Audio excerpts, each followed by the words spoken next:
Hello friends, मैं आजाद sir आपका अपना यूट्यूब चैनल आर्ट्स बाय आजाद सर में स्वागत है। दोस्तों, आज हम बात करने जा रहे हैं क्लास 11th का जो चैप्टर है 1 पॉलिटिकल साइंस।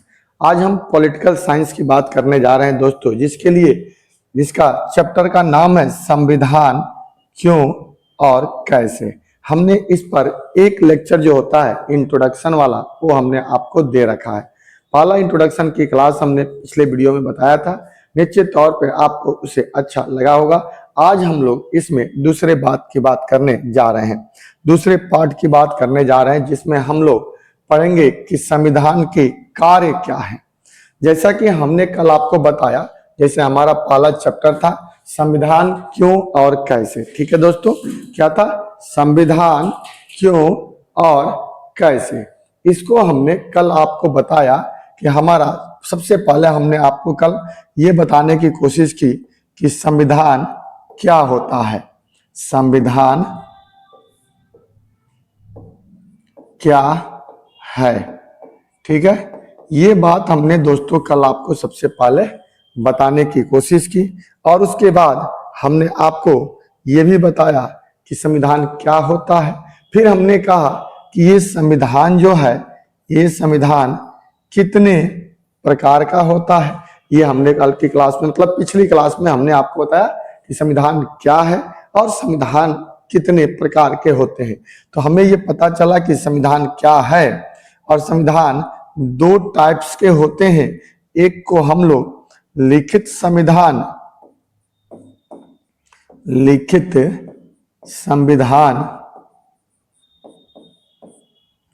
और दूसरे को हम अलिखित संविधान कहते हैं।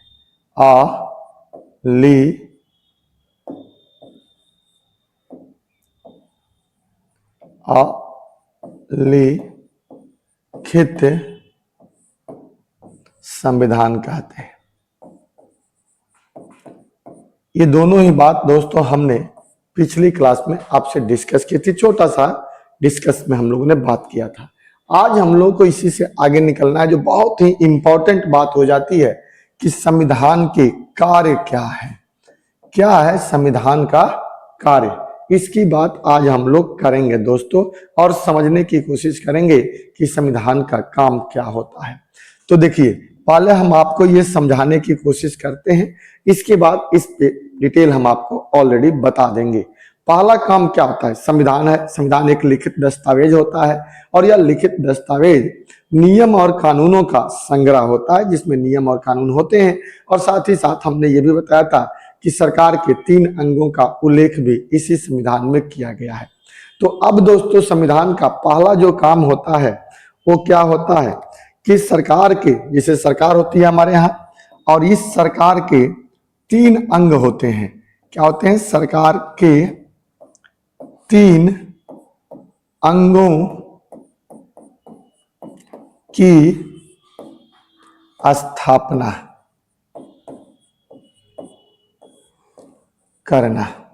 पहला काम संविधान का यही है कि सरकार के जो 3 अंग होते हैं, एकदम आराम से समझिएगा अपनी भाषा में, सरकार के जो 3 अंग होते हैं, उन्हीं तीनों अंगों की स्थापना करना। जैसे आपसे कोई पूछे कि सरकार के 3 अंग कौन कौन होते हैं, तो आप बताइएगा। इसमें एक होती है कार्यपालिका। क्या होती है दोस्तों? कार्यपालिका। दूसरा होता है विधायिका,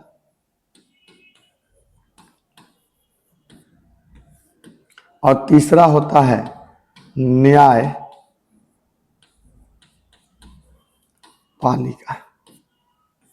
ठीक है, अर्थात सरकार के जो 3 अंग होते हैं, इन तीनों अंगों की स्थापना करना किसका काम होता है?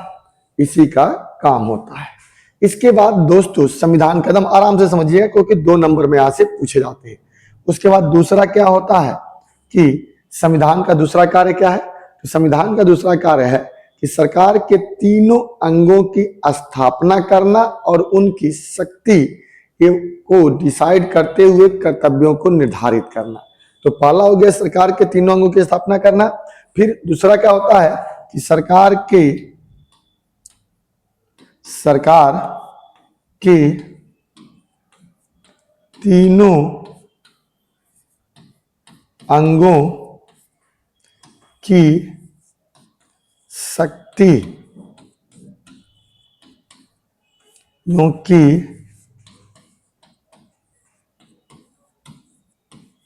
व्याख्या करना और साथ ही और कर्तव्यों को निर्धारित करना, कर्तव्यों को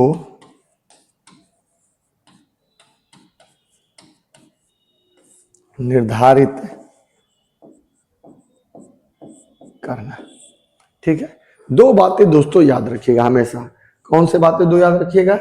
कि कर्तव्यों को निर्धारित करना है और शक्तियों का बंटवारा करना है। यानी पहले तो सरकार के जो 3 अंग हैं उनको स्थापित करना, जो ये कार्यपालिका, विधायिका और न्यायपालिका, और दूसरा जो है कि सरकार के तीनों अंगों की शक्तियों की व्याख्या करना, कि तीनों अंग जो हैं उनकी शक्ति क्या क्या है और क्या क्या उनको शक्ति मिलना चाहिए।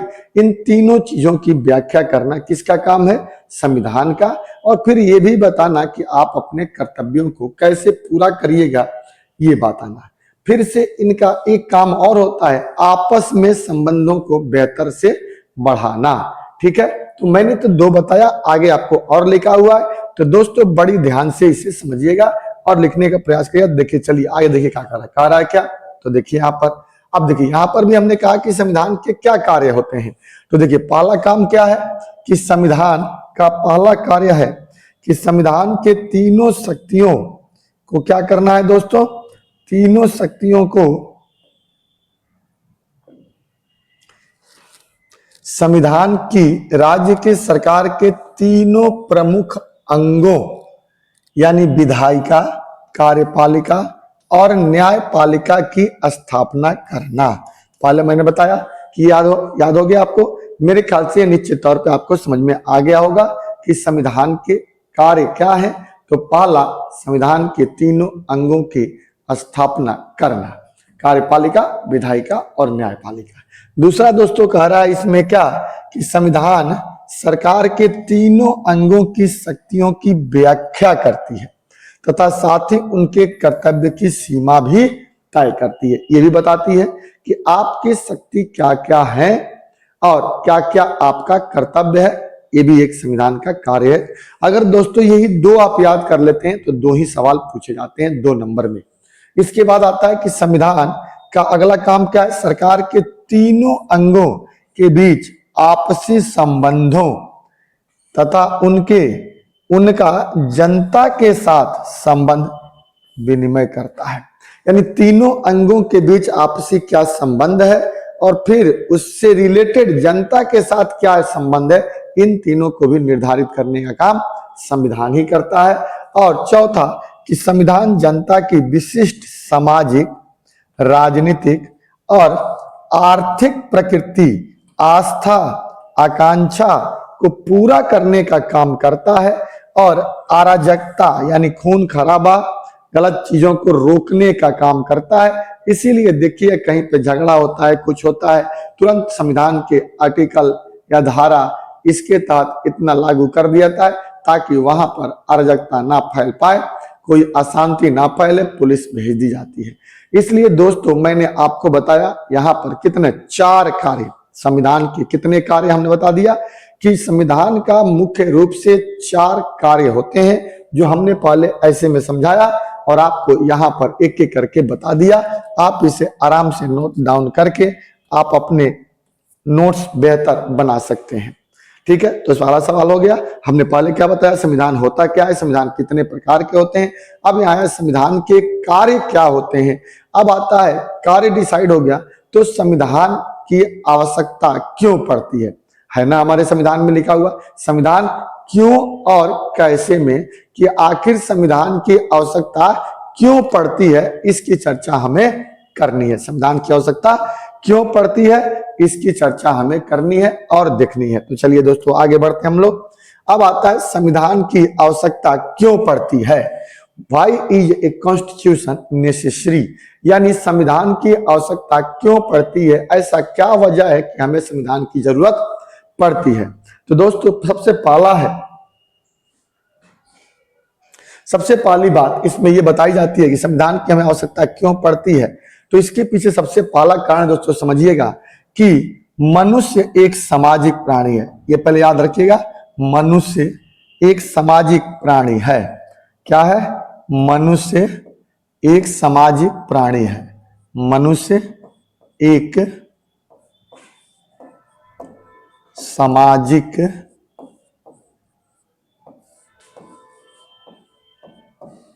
प्राणी है। ठीक है, मनुष्य क्या है? एक सामाजिक प्राणी है जो समाज या विभिन्न समुदायों के बीच रहता है। पहली बात है, मनुष्य क्या है जी? मनुष्य एक सामाजिक प्राणी है जो विभिन्न प्रकार के समुदायों के बीच में रहता है। अब देखिए, जब अलग अलग समुदाय है, एक सामाजिक प्राणी है, तो अलग अलग समुदायों के बीच तालमेल स्थापित करना। जो अलग अलग समुदाय हैं, अलग अलग समुदाय जो होते हैं, यानी समुदाय के बीच तालमेल स्थापित करना।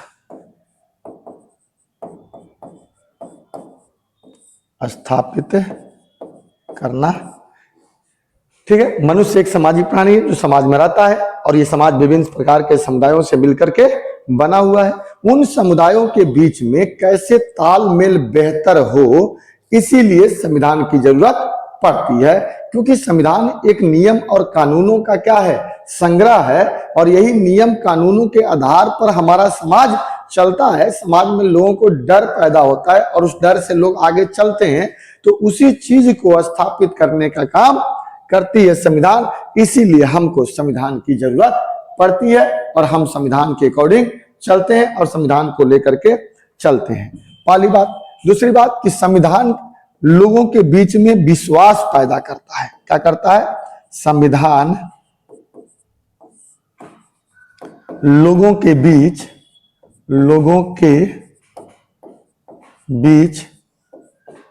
विश्वास को पैदा करता है। विश्वास को पैदा करता है। संविधान लोगों के बीच क्या करता है? एक विश्वास पैदा करता है। लोगों को यह विश्वास होता है कि अगर कुछ नहीं तो संविधान तो है, संविधान हमको क्या करेगा? न्याय देगा। आज भी हम लोग बहुत चीजों से त्रस्त आ जाते हैं अपने समाज में, अपने समुदाय से। कई बार हमें लगातार किसी चीज पे अन्याय मिलता है, तब भी हम कहते हैं कुछ नहीं, हम कॉन्स्टिट्यूशनल में जाएंगे, हम संविधान की जाएंगे, कोर्ट में जाएंगे, कोर्ट के तहत संविधान हमको क्या करेगा? न्याय देगा। क्योंकि संविधान में सारी बातें हमें लिखित मिला हुआ है और उसके आधार पर कोर्ट हमको देगा। इसलिए और किसी पे भरोसा हो या ना हो, हमको किस पे भरोसा है? अपने संविधान पर भरोसा है और ये संविधान हमको न्याय दे करके ही रहेगा। इसलिए संविधान पर हम भरोसा करते हैं, क्योंकि संविधान लोगों के बीच एक विश्वास को जन्म देता है। ठीक है, अब यही से दो ही को सवाल आता है दोस्तों। दो ही प्रकार के सवाल आएगा, इससे ज्यादा सवाल नहीं पूछाता है, क्योंकि ये 2 नंबर में ही पूछा जाता है। पहला सवाल क्या? ठीक है, पहला तो पूछ देगा संविधान कितने प्रकार के होते हैं, व्याख्या करिए, वो भी होगा 2 नंबर के लिए। फिर संविधान की आवश्यकता क्यों पड़ती है, फिर संविधान का काम क्या है। ये सब छोटे छोटे क्वेश्चन होते हैं जो 2-2 नंबर में पूछे जाते हैं। 2 मैंने एक्सप्लेन किया और दोस्तों इसमें 4-5 दिया हुआ है। अब देखिए इसमें कितने हैं। नंबर 1, पहला, मनुष्य एक सामाजिक प्राणी है और चूंकि मनुष्य समाज के विभिन्न प्रकार के समुदायों से बना हुआ है और चूंकि ये समाज जो है वो विभिन्न प्रकार के समुदाय से बना हुआ है। इन समुदाय मतलब क्या? हिंदू, मुस्लिम, सिख, ईसाई, अलग अलग जो हमारे धर्म होते हैं, इन्हें समुदाय के रूप में, कम्युनिटी के रूप में जानते हैं। समुदायों में तालमेल बैठाने के लिए, पहला मतलब क्या होगा दोस्तों? क्यों इसकी जरूरत है? तो विभिन्न प्रकार के समाज में जो रहने वाले समुदाय हैं उनके बीच में एक बेहतर तालमेल हो, इसलिए हमें संविधान की जरूरत पड़ती है। याद हो जाता होगा निश्चित तौर पे। अब कह रहा है संविधान जनता में आपसी विश्वास को पैदा करने के लिए जरूरी है, क्योंकि मूलभूत नियमों का यह समूह उपलब्ध कराता है और इसी नियम के आधार पर हमें जीत या हासिल मिलती है। तो हमें संविधान में विश्वास होता है और इसी विश्वास के लिए हम संविधान जरूरत महसूस करते हैं। तीसरा, अंतिम निर्णय कौन लेगा? अंतिम निर्णय कौन लेगा, यह शक्ति किसके पास होगी, ये भी बात कौन करता है? संविधान ही तय करेगा। जैसे कोई भी चीज है, मान लीजिए कोई मर्डर केस ही हो गया, कोई अन्य चीजें हो गई, उस चीज का अंतिम निर्णय कौन लेगा, कौन जिम्मेदारी लेगा भाई? तो वो जिम्मेदारी संविधान ही लेता है कि अंतिम रूप से आपको क्या दंड मिलना चाहिए, ये निर्णय संविधान के अकॉर्डिंग होता है।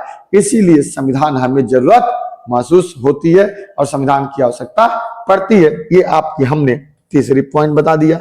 उसके बाद कह रहा है ये तय करता है, फिर कह रहा है कि संविधान सरकार निर्माण के नियमों और उप नियमों तथा शक्तियों एवं सीमाओं को भी तय करता है कि क्या क्या नियम होंगे, क्या क्या उप नियम होंगे और किसके पास कितनी शक्ति होगी, ये तय करता है। तो दोस्तों आप या तो ये याद करिए, ये तो दो बेहतर तरीके से याद कर लीजिए और दो और याद कर लीजिए। आपको यहां से क्या होता है, क्वेश्चन जो 2 नंबर का पूछेगा वो बन जाएगा। एक न्यायपूर्ण समाज की स्थापना के लिए भी संविधान जरूरी, यानी एक ऐसा समाज जिसको सबको क्या हो, न्याय मिले। और जब तक संविधान है तब तक हम हर उस व्यक्ति के गुनाहगार का न्याय की कल्पना कर सकते हैं, क्योंकि हमें भरोसा है कि संविधान पर हमें भरोसा है, संविधान हमको न्याय दिला सकता है। इसी बात को लेकर के हमें संविधान की जरूरत होती है। ठीक है दोस्तों, तो आपको देख लिया, आपने समझ लिया। हमने 2 क्वेश्चन आपको बेहतर तरीके से दोनों 2-2 मार्क्स का कराया। पहला, संविधान का काम क्या होता है, दूसरा, संविधान की आवश्यकता हमको क्यों पड़ती है। अब आता है दोस्तों अगले चरण में कि संविधान सभा, क्योंकि जब भी कोई संविधान बनता है उसके लिए एक कॉन्स्टिट्यूशनल डेवलपमेंट की जरूरत पड़ती है, एक कॉन्स्टिट्यूशन की जरूरत पड़ती है, संविधान सभा की जरूरत पड़ती है। और ये संविधान सभा कैसे बनती है, सबसे पहले शुरुआत कहां से हुई थी, इसकी चर्चा को करते हुए हम आगे बढ़ेंगे तीसरे क्वेश्चन की तरफ। दोस्तों अगला हमारा है कि विश्व में संविधान सभा, यानी संविधान सभा, भारत में भी संविधान सभा आई थी, तभी जाकर के भारत का संविधान लिखा गया था। तो दोस्तों कहा जाता है कि विश्व में सबसे पहले संविधान की बात अगर कहीं की गई थी तो सबसे पहले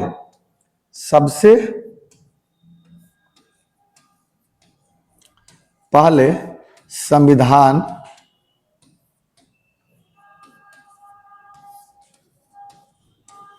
सभा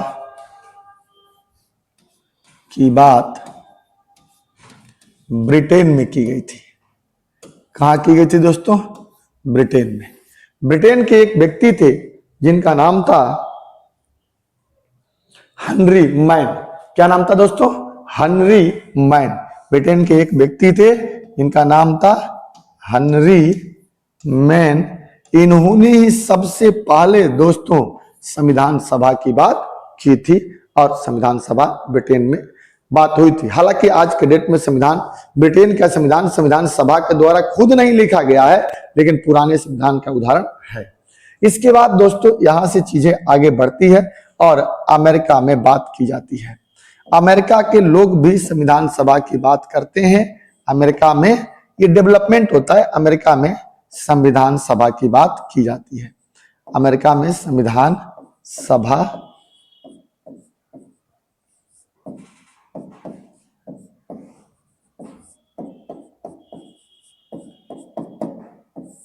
अमेरिका में संविधान सभा की बात की जाती है, फिर वहां पे मांग होती है, फिर उसके आधार पर अमेरिका का संविधान भी लिखा जाता है।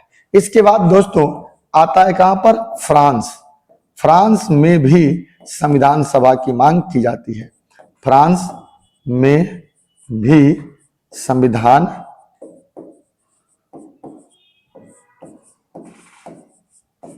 सभा की मांग की गई, वहां भी की गई और इसी के आधार पर वहां पर 1793 में ठीक है, 1793 में संविधान लिखा गया।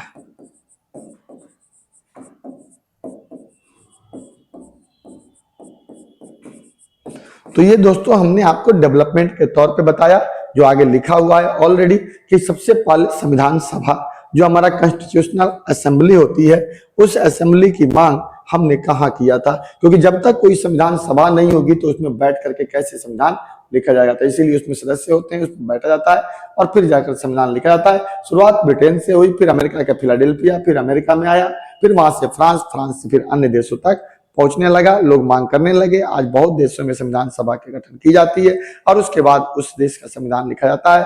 भारत में भी यही हुआ था। संविधान सभा की पहली बैठक भारत में 9 दिसंबर 1946 में हुई थी और वहां से भारत के संविधान को लिखने की प्रक्रिया आगे बढ़ी थी। हालांकि इस संविधान सभा की मांग हमारी भी बहुत पुरानी रही है। हम जब वहां चलेंगे दोस्तों तो आपको बहुत बेहतर तरीके से बताने का प्रयास करेंगे, तब तक आप इसे समझने की कोशिश करिए। अब देखिए, अब यहाँ पर देख रहा है कि कहां पर कब कहां पे संविधान सभा की मांग की गई। कह रहा है कि विश्व में संविधान सभा का सर्वप्रथम विचार देने वाला व्यक्ति ब्रिटेन यानी ब्रिटिश नागरिक सर हेनरी मैन थे। कौन थे दोस्तों? सर हेनरी मैन ने ही सबसे पहले विचार दिया। उसके बाद विश्व में सर्वाधिक संविधान सभा सबसे पहले 1786 में अमेरिका के फिलाडेल्फिया राज्य में बनाई गई थी। उस समय अमेरिका में 13 राज्य हुआ करते थे जिन्होंने मिलकर अमेरिका का संविधान बनाया। फिर यहाँ पे मांग हुई, ठीक है। तो मैंने कहा ना, सबसे पहले ब्रिटेन से शुरुआत होती है, फिर अमेरिका में जाता है, फिर अमेरिका में भी मांग होती है और फिर वहां बनता है। इसके बाद 1789 जो फ्रांस की क्रांति हुई थी, क्या हुई थी? क्रांति। 1789 में क्या हुआ था? फ्रांस में क्रांति हुई थी और इसी क्रांति के बाद संविधान सभा की मांग होना शुरू हुआ और वहां पर भी संविधान सभा की मांग हुई और उसके बाद संविधान सभा बनाई भी गई और फिर वहां पे प्रथम संविधान 1793 में लिखा गया। और इस प्रकार दुनिया में धीरे धीरे धीरे धीरे संविधान सभा की मांग होने लगी और बढ़ने लगी। तो दोस्तों, बड़ी ही प्रेम से मैंने आप अभी, चूंकि आप क्लास 11th को पास और क्लास 10th पास करके क्लास 11th में आप आए हैं और 11th में आपका अगर स्ट्रीम है तो आप इसे देखिए, आप इसे पसंद करिए। निश्चित तौर पे आपको ये वीडियो अच्छा लगेगा और अगर वीडियो अच्छा लगा तो पहली बार चैनल पे आए हैं तो आप इसे लाइक करिएगा, शेयर करिएगा, सब्सक्राइब जरूर करिएगा। हम आपको इसी तरह से बेस्ट से बेस्ट वीडियो लेकर आते रहेंगे। हमने इस वीडियो में 3 बातें हैं कि पिछली वीडियो में 2 बातें करी थी हमने। एक तो संविधान सभा, संविधान होता क्या है और कितने प्रकार होते हैं जो क्वेश्चन बनते हैं, फालतू की कोई चीजें नहीं। दूसरा, इसमें हमने किया 3 बातें, संविधान का काम क्या होता है, संविधान की जरूरत क्यों है और संविधान सभा की शुरुआत सबसे पहले कहां से हुई थी, कहां तक पहुंचा। अब कल की क्लास में दोस्तों, नेक्स्ट वीडियो में हम आपको इस भारत के बारे में बताएंगे कि भारत का संविधान सभा कैसे लिखा गया, कैसे कैसे आगे बढ़ा, उसके बारे में हम चर्चा करेंगे। जय हिंद, जय भारत।